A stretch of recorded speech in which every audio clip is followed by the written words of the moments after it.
the message that was given to me and the sort of consensus was there's no money in women's sports. We're not interested in being there. The real money is in Major League Baseball, the NBA, the NFL. With the WNBA season ending for many teams, there are already so many players heading overseas to play during the off-season. But with all of the drama currently surrounding the WNBA, on top of the low-paying salaries, some of these players are The WNBA owners think the players are bluffing. They think the players have nowhere else to go. They are wrong. While the union fights over pennies in boardrooms in America, the rest of the world is already writing checks. China isn't waiting. Turkey isn't waiting. Private investors with billions in backing are circling the WNBA's biggest names right now. Not next month. Not after negotiations collapse right now. We are not talking about bench players. We are not talking about role players desperate for any court time they can get. We are talking about MVPs. We are talking about Olympic gold medalists. We are talking about the singular reason this league has a television deal at all. 10 superstars are reportedly weighing their options.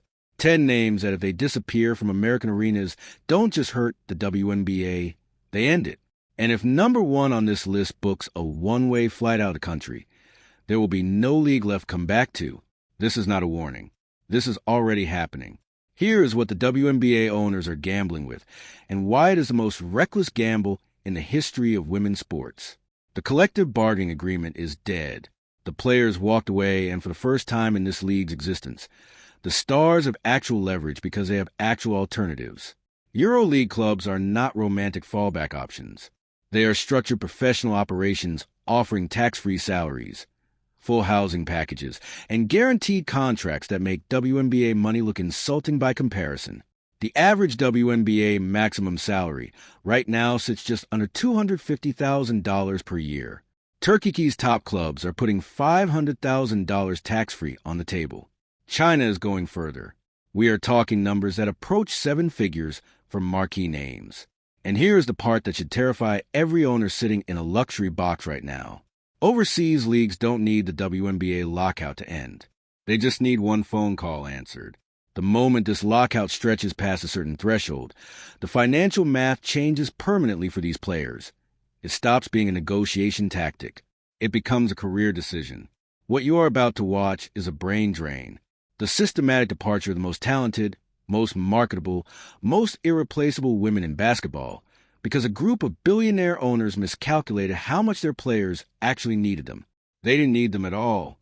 Let's talk about who figured that out first. Number 10, Janquil Jones. 2-time All-Star, former MVP. And she was born in the Bahamas and built her entire professional infrastructure in Europe, long before the WNBA ever wrote her a check. This is what people miss about Janquil Jones. The WNBA was never her home base. It was her summer job. She has been playing in EuroLeague clubs during the off-season for years because that is where serious money lives for international players. The moment the WNBA stops paying, she doesn't panic. She doesn't negotiate. She makes one call to a club she already has a relationship with, and she is gone before the press release about the lockout even gets drafted. Her financial motivation is ice cold and simple. She is not American. She has no sentimental attachment to building the WNBA brand. Loyalty is not a business strategy when you have guaranteed contracts waiting in countries that actually value what you bring. Number 9, Nafisa Collier, co-founder of Unrivaled. Basketball IQ through the roof, and her entire identity in the sport is built around the concept of player empowerment.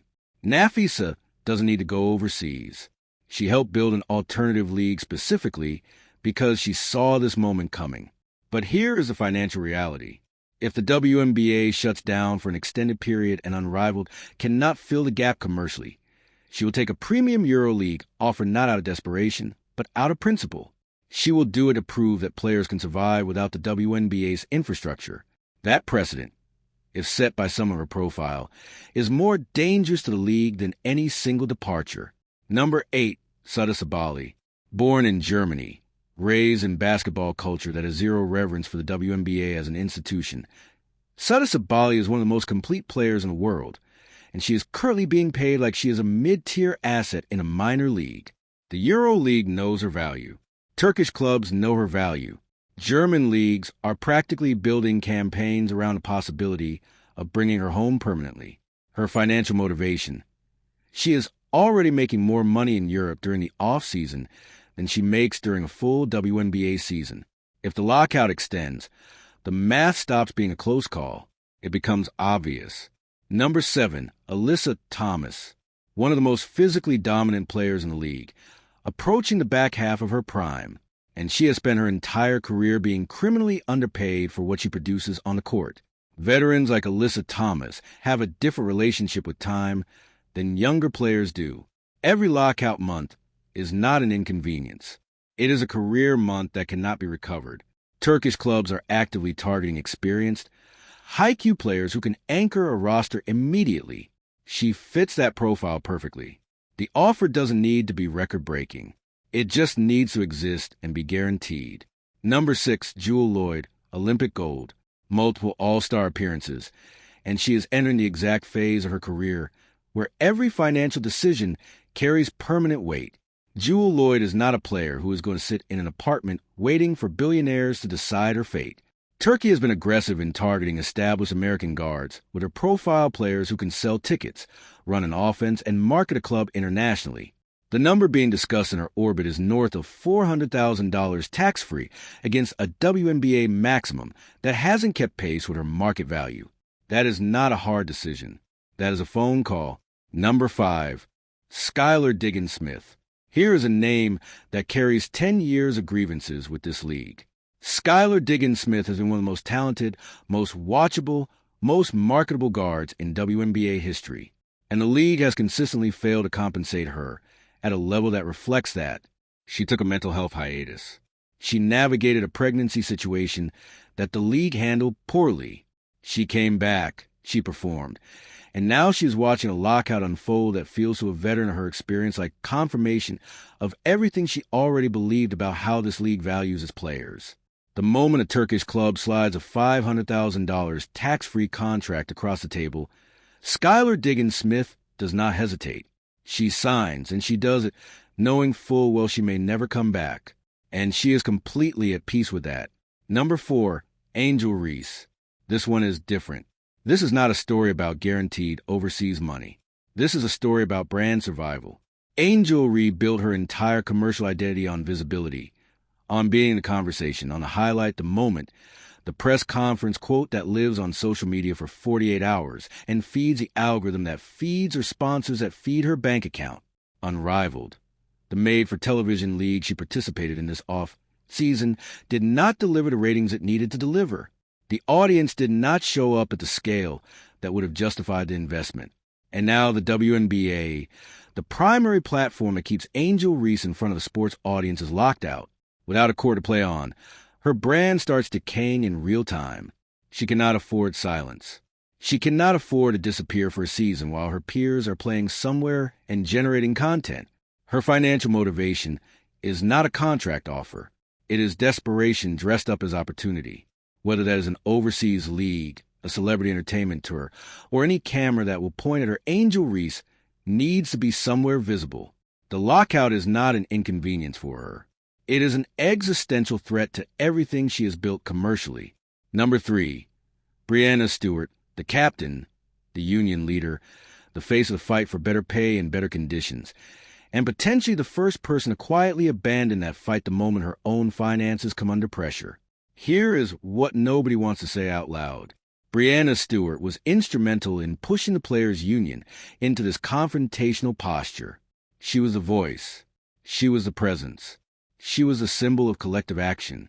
But Breanna Stewart also has a family, an international profile, and a EuroLeague market that has loved her since her time at Dynamo Kursk over a decade ago. European clubs do not see her as a WNBA star. They see her as a global asset. If this lockout stretches into genuine financial pain for the players, not the threat of financial pain, but actual missed paychecks, watch how quickly the conversation inside the union shifts. Watch who starts exploring their options quietly through agents with deniability built in. The irony of the captain being the first to board a lifeboat is not lost on anyone paying attention. The owners believe time is on their side. They are wrong. Every week, this lockout continues. The conversations happening between agents and overseas clubs get more serious. What started as exploratory calls becomes genuine negotiation. What started as leverage becomes logistics. At a certain point, a player stops asking, "Should I leave?" and starts asking, "When do I fly?" The WNBA is not losing its players to greed. It is losing them to a simple, unavoidable truth. The rest of the world figured out what these athletes are worth before the people who own the league did. 10 names, 10 financial decisions waiting to happen. And sitting at the top of that list is the one departure that changes everything permanently. The WNBA owners have one job right now: convince the players that staying is worth more than leaving. Based on everything we just laid out, they are running out of time to make that.